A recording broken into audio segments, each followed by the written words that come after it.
forgetting that she wasn't here anymore. I'm coming to the house and I'm like, oh, Charlotte, and I'm like, oh shit, or the breakfast routine, and oh shit, it's like those things. So I just I practice gratitude, and that's what's keeping me grounded and going. Mm. I love hearing that.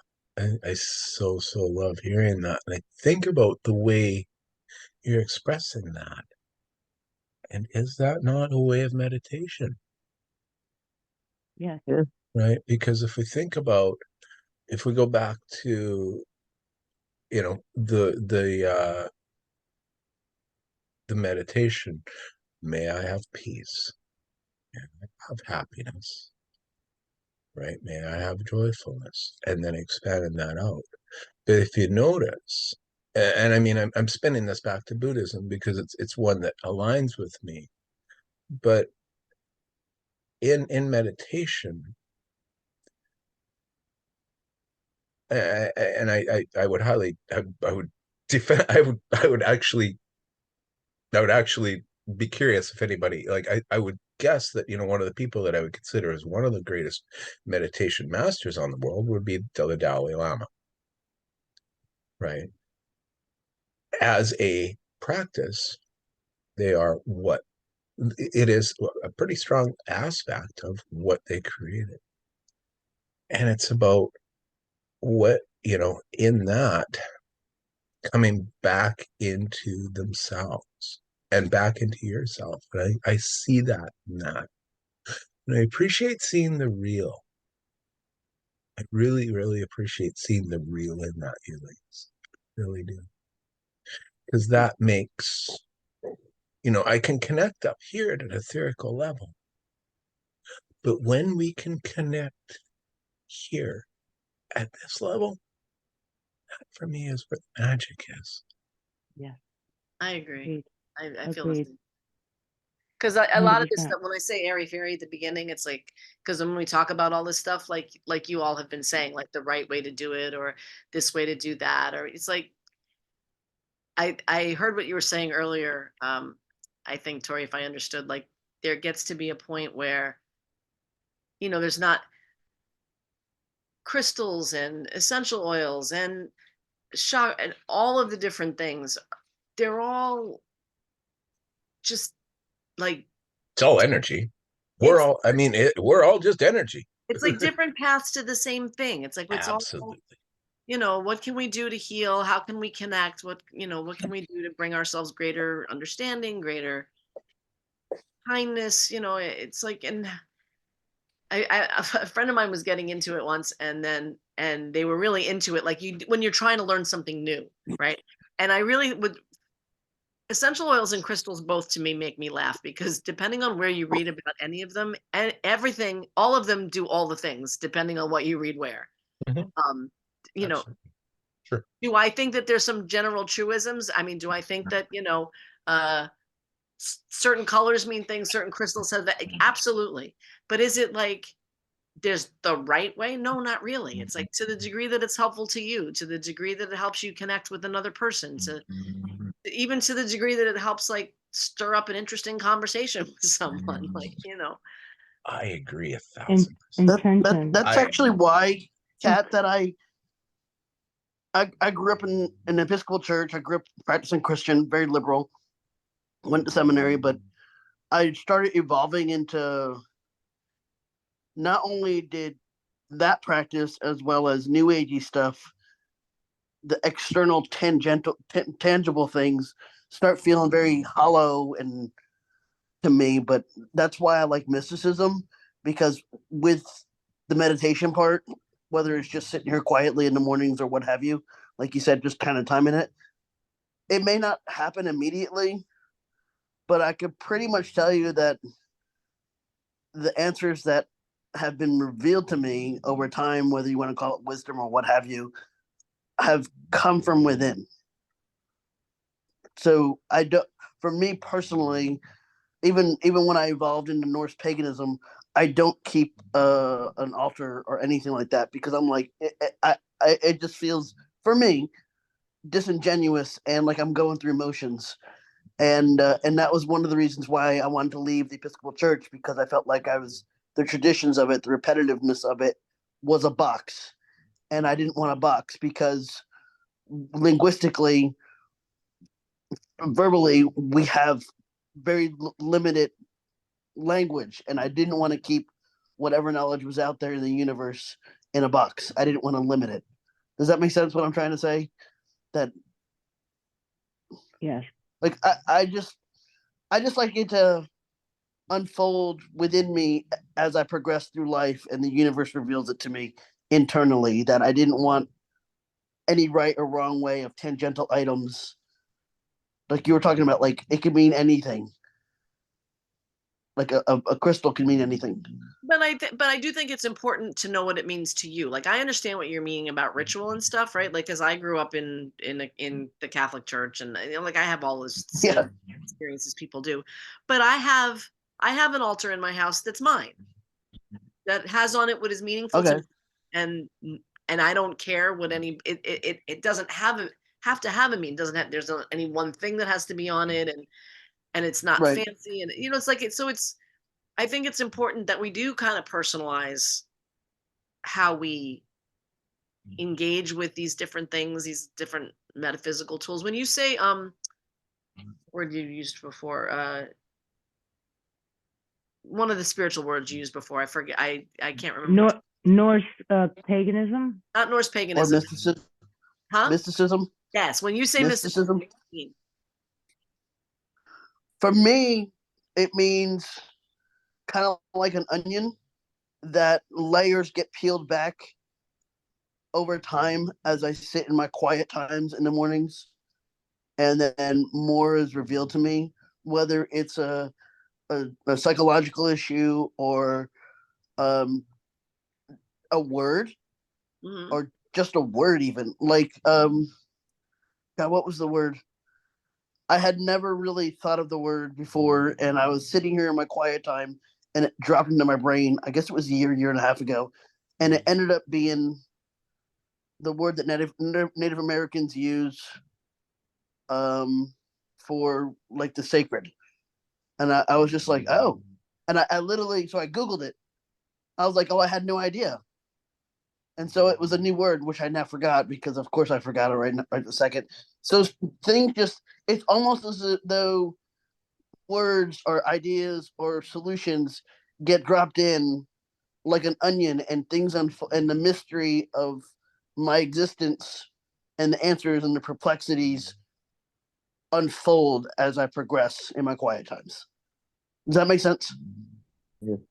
Absolutely. Those quiet times is when, I mean, in my practice and personal experiences, that is a time for us to be, silent and connect to our higher self, right? Because we have a higher self, and it's getting in alignment with that, and that's when we get, like, for lack of a better word, like downloads. That's, in my opinion, that is our higher self or our ancestors that are, here to support us. Like lately I'm working on connecting with my ancestors in meditations before sleep, for that purpose. And it's like, you don't know what you don't know what you don't know. You know what I mean? Until you start Right. that journey. So it makes sense to me, because I felt that to an extent, of where you get in something, you're like, well, what is this exactly? But that's part of the mysticism and the spiritualism and whatever we all call it. It's essentially the same thing. It's the collective one, in my opinion. Yeah, and, Even, and Kat, I wasn't putting down altars. It's just, for me, again, I'll say for me, I didn't it take is it that way. okay. Cool. No, I didn't take it that way at all. I like to stay very centered and focused, and anything, there are things that could distract me, and I don't want to be. I just like to stay very. I'm a little too serious sometimes, and I'm trying to lighten up, and Right. very intense sometimes. I want to add on what some of you guys are saying. about the different ways that we're worshiping or connecting. And I was in my first sweat lodge recently, and they reinforced there is like whatever your way is, it's all the same thing that we're connecting to. It's all the same energy. And we're so blessed as people to have all these different ways to do that. No. Right. Even to your point, Karen, about both of you and Kat about the altar or non-altar, right? Yeah. That was a battle. That was a battle for me for a little while. Like, oh my God, I got to do this, and I got to, the offering and the coffee or the fruit, or, and it's like too much, I like to have an area that is like a sacred area that is only my area, that no one is, it's not visible to anyone. It's my space to connect with my higher self or eventually my ancestors. But even looking into it and, because I had to find the perfect way to do it, right? No, even in that journey, and it made a lot of sense to me, you don't have to have like this thing that is an altar. Your altar is right here. It's right here. Just like when I was part of the Catholic Church, and this is actually something my husband and I discussed, because we were going to baptize my niece as her godparents, right? So now I'm like, oh my God, we have to do this, we have to do that. And I'm like, what the frig is, why? Because I don't even like the box of the Catholic, way, right? And he made a great point and said, he says, you know what? We don't have to walk into a church. Our church is right here. And that always stuck with me. We're not together now, but I loved the relationship that we had because we were able to talk about those things, So again, it's like whatever resonates with each one of us, whatever makes us feel good, whatever makes us feel connected. Collectively we could sit here and breathe together, and we are united in spirit and energy. It's expansive. Yeah. And it's kind of nice to be in a little small group of people where there's no necessity to preach to a choir, like we're all the choir. Right. Exactly. Because I think we're all saying, everyone at least who is able to speak on this call, because I know there's some of you who are listening because you're not in a position to be able to share, but I feel like we're all sort of saying the same thing, which yeah. And I just nice. talk because I talk. We've all been opened. We're Yeah, all well, but I connecting. mean, but I think that there's a calmness that comes from understanding that there's there are all different ways to get to the same thing, that wherever we are, like Tori was saying earlier, it's like we're right where we're supposed to be. Yeah, always. That phrase all my life. And I hate that that. phrase, but it's true. Today, I hate that phrase. If this is where I'm supposed to be, I would like to cash it in. Thank you. Like I'm not having a good time today. Like this is not how I'd like for it to have to be. Like just not feeling it. Yeah.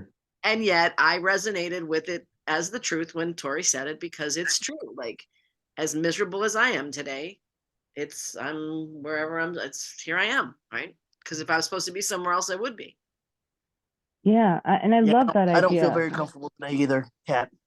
And I normally wouldn't say that, but I'm like, I've got some family issues going on. I now start calling them my abusers and had counseling. So all of I call it residual poo, that all those horrible feelings that sit on you. So I've got all kinds of residual poo today, and I hate the feeling. Yeah, thank So you. That's like my full-time life.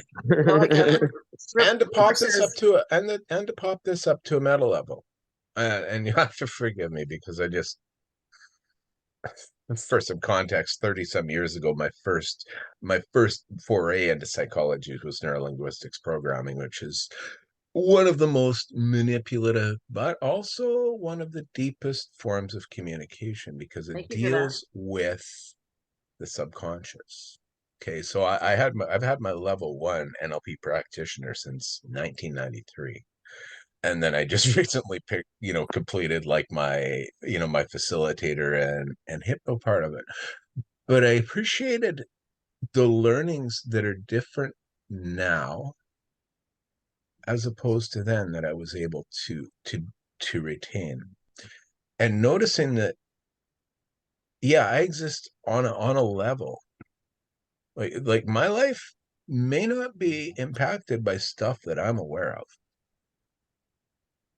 And that's a truth, right? Like whether it be trauma that we've blocked or stuff that we can't remember, or if you're into past lives.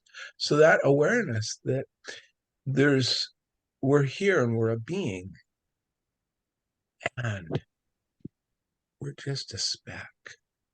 We're our own little universe. I mean, we're walking piles of food with a bunch of organisms living on us is physically what we are, with a spiritual being inside. And that spiritual being is so expansive with so much information.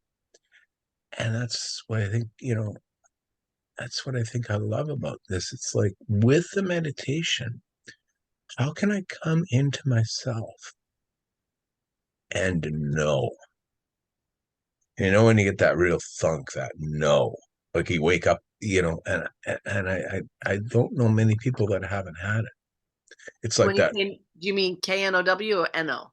No, like that knowing, or maybe a no, right? Like it's like, oh no, I don't want to talk to that person, even though it's like yeah, something feels off about you. That's a no, right? Yeah.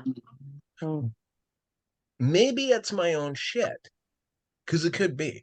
Because I mean, we're all just projections. I mean, we're here, I see in you what is in me. If I don't have it in me, it's like, well, what? Can't see it.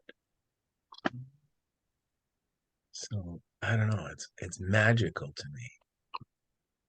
But I love, it's like the crystals piece. It's like I, like you, was very, very, very kind of crystals, didn't work with them. And then I worked with them, and then, you ever picked up a rose quartz in your hand and then worked with some really, really deep trauma and had it shatter in your hand? Yeah, I had that happen. Oh, wow. That's power. Yeah. It's energy. Powerful Right. And I energy. think but I mean, but Purple, that's that point, right? We are all that. Yeah. You, Kat, Lace, Karen, Lindsay, and all the people that are here that I can't see. We are all that infinite power. All right, now you guys have convinced me to put this necklace on. To put the witch on? What do you This wear? necklace, it's one of those. You know how they have the pyramids. Oh. or This one's a necklace, Gorgon? and I'm like, well, maybe this will help me feel better. I usually have my Me, who said I potentials don't on, believe but in I'm that not shit, and wearing then it. I'm like, oh, let me put that on. Anyway, sorry, But Tori. I mean, it's that thing about intention, right? Intent, you It's said? intention. Yes, Intention, yes, yes, Intention. And I 100%. think about it, in the kink community, I mean, when I'm working with somebody, my journey into kink started at the hands of a professional dominatrix who had a PhD in psychology. My world of kink is defined around personal growth, right? Like that's my entry point, right? That's like the entry to my world, into this world. That's bullshit. I was kinking long before that, but it's where I realized that aspect. But the same thing with that, Kieran. It's like, if you put that on with the intention and you see that and you believe that, and that feels right in your heart, then how can that be wrong? Is it harming anybody else? Is it for the betterment of yourself? Is bettering yourself for the better of the consciousness in the universe? Right? Just a thought. Not saying I'm right, because I'm right. I'm human just like everybody else here. I'm fucking infallible as fuck. But there's Right? but there's Yeah. the thing, like, we used to call something the placebo effect, as if that meant it was negative. But because I believe it, therefore, so that it is a spiritual precept. It's the same sort of thing. It's like if Yeah. I believe it, and if that's what's real for me, then it is, and it Right. doesn't matter like how it Like is. anything can work. It reminds me of that saying, if you believe you can or you can't, you're right. Right. Period. Yeah. You know? And intention is everything. You can, here's a piece of sentence bar, right? With, if I don't set the intention of what I need this to do based on its capability, I set the intention just energetically. Hmm. And so it is. A necklace, simple. Yeah. And I'm going to yank this back to my near-death experience at 18. Okay. When I was 18, I wanted to fuck this girl, right? And so we were driving down the road. She was driving. It was my dad's 3/4 ton F-250 pickup truck with a super cab. We were driving down the road, a gravel road she was doing 100 kilometers an hour. She was underage and didn't have a license but for some reason, my intuition kicked in and I had to take my seatbelt off. So I ripped my seatbelt off. Seconds later, she tried to take a corner at 100 kilometers an hour off of gravel and onto pavement with a 30-foot ditch on the other side. If I hadn't taken my seatbelt off, if I hadn't followed my intuition and my heart in that moment, myself and her best friend who was in the passenger seat beside me would have been killed, because the cab of that truck was level, box hood cab level, all the way across to basically the edge of the gear shift, right where the driver sat. I flipped out of the front seat and landed in the back. But shortly after that, as if the universe needed to drive that point home for me, within a year of that, my father, the father that I grew up with, who did not follow his heart, succumbed to basically, and this is a thing, I think within this consciousness and within not even following our hearts, we can also create our demise. So if my heart says I got to do this, and he did, like he wanted to, he walked out of university and could have went to New Zealand on an experiential based farm. He got that good of marks and did the right thing instead of following his heart. And for me, that was a lesson. And then suffice to say, July 11th, 2021, I woke up. I had a heart attack, right? I had a heart attack and called 911, and on the way to the hospital, just gently went to sleep. Woke up with an ambulance attendant going, "Wow, welcome back. We lost you there for 3.5 minutes." I had to work through some shit for that, because, man, a pretty peaceful way to die. Just gently go to sleep and it's done. That's the way I want to die. But I'm back. So the depression and everything that I had to work through that. And it literally was, it came with a gender re-identification. It came with changing a marriage. It came with changing my life. It came with diving back into and following my passion, which is this stuff, right? Like, I love helping people. I love doing energy work. I love this stuff. But I went back to a railway just so I could make the big money and do the things, and killed myself doing it. And I guess that, that within the meditation is that piece. It's like, where in my heart am I following? What am I up to when I'm meditating? Wow. Thank you so much. Did you say Yeah, thank you. 2021? Yeah. So that was just a couple of years ago?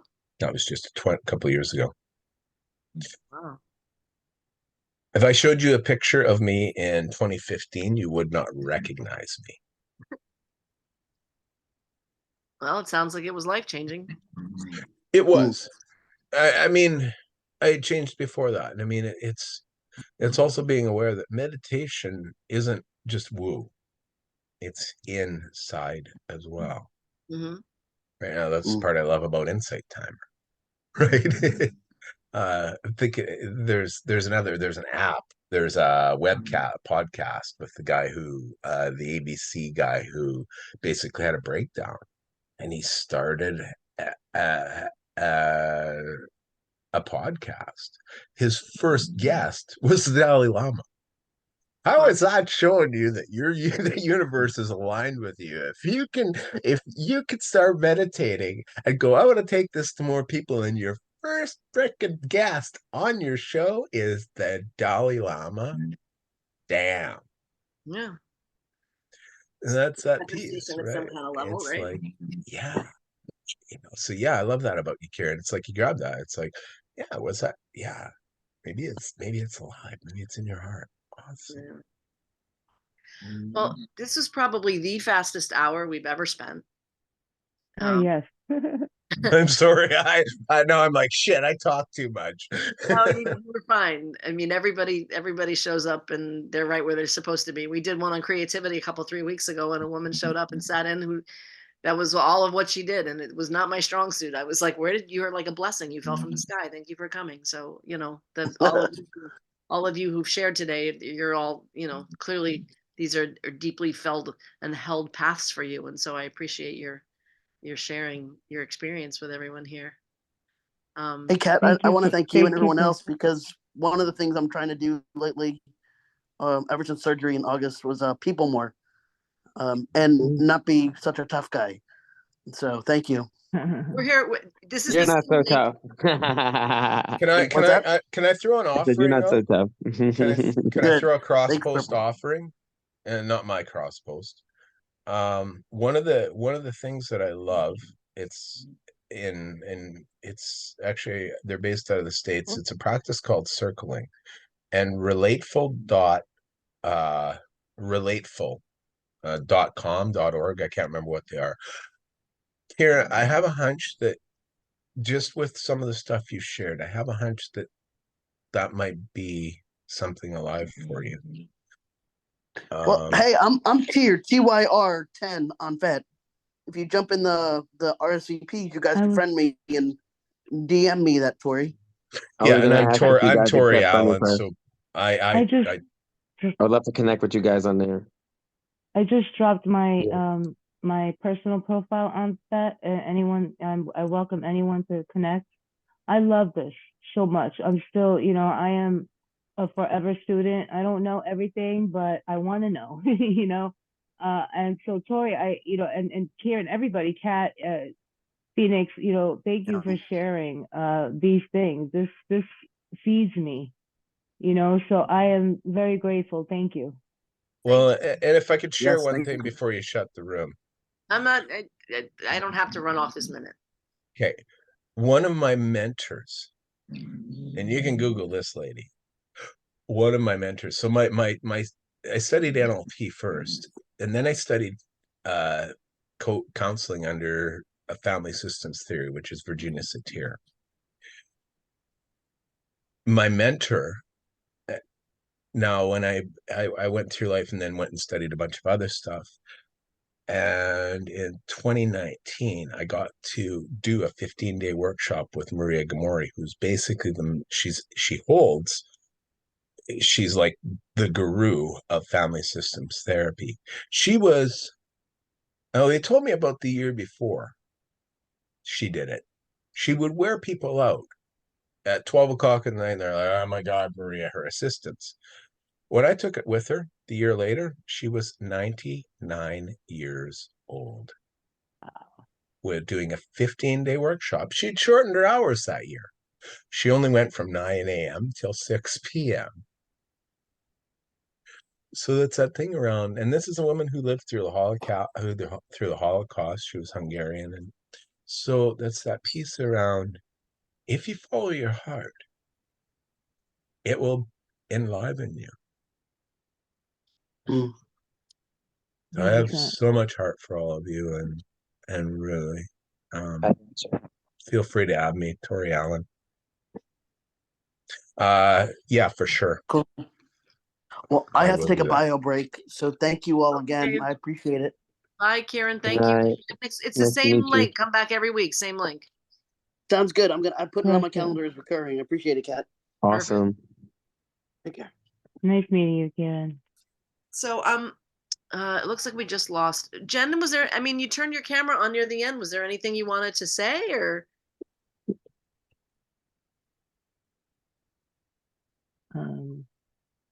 Not really. Just wanted to make myself visible because Tori mentioned, people who aren't visible.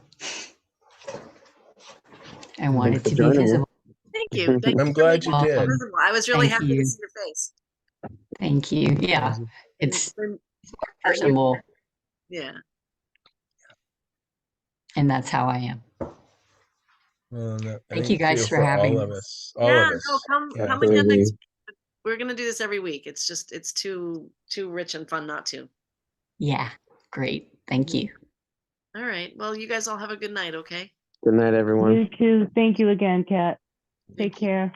Okay. Night. Well. Thank you. Later. Good night. Good night.